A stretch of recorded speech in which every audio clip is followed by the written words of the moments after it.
पंजाबी डोल beats channel में खुश आमदीद। प्यारे दोस्तों, कैसे हैं आप? उम्मीद करता हूँ आप लोग खैरियत से होंगे। प्यारे दोस्तों, अगर आप हमारे चैनल पे नए हैं तो जल्दी जल्दी हमारे चैनल को सब्सक्राइब कर लें और साथ ही साथ इस बेल के आइकॉन पर क्लिक करके नोटिफिकेशन को ऑन कर लें ताकि हमारी नई आने वाली वीडियोस आपके पास जल्द अज जल्द पहुंच सके।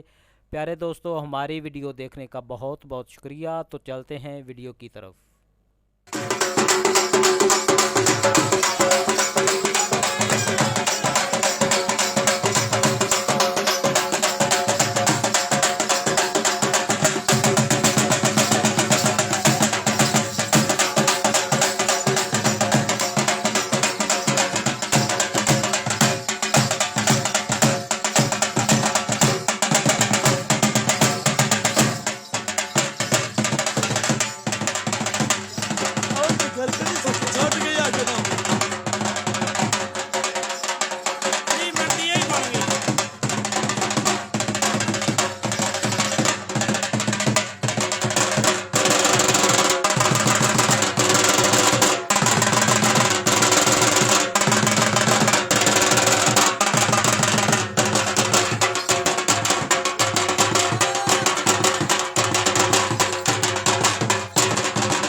ਐਨ ਕਿੱਥੋਂ ਦੱਖਣੀ ਕਲੀਮਿਆ ਕਲੀਮਿਆ ਐਨੋ ਓਏ ਐਨੋ